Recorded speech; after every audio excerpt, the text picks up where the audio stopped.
Attorney Vic Rodriguez shared why there is no train traveling from Tutuban to Calamba and Calamba to Bicol after former President Duterte's term.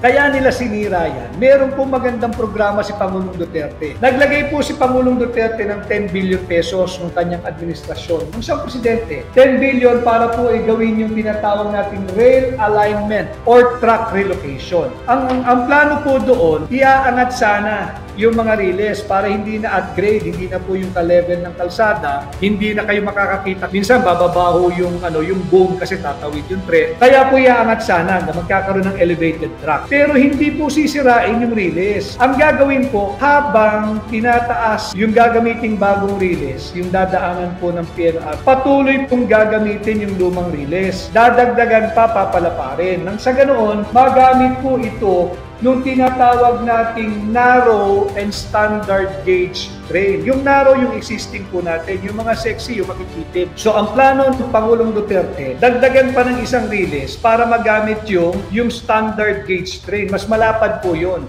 So, mas maraming makakasakay. Pero dahil ayaw nga nilang magpatalo sa galing at accomplishment ni Pangulong Duterte, sinira po yan noong mga namuno dati sa DOTR sa ilalim ng Marcos administration. Diyan sa yung naging USIC po for rail. At yung mga namahala dyan sa PNR, pati yung nag-ASEC. Nung hindi na po nila maibalik at mapaliwanag bakit natigil na yung biyaheng Tutuban at Calamba, at yung Calamba papuntang Bicol, kanya-kanya na po silang karipas, iniwanan na yung PNR, iniwanan na yung DOTR.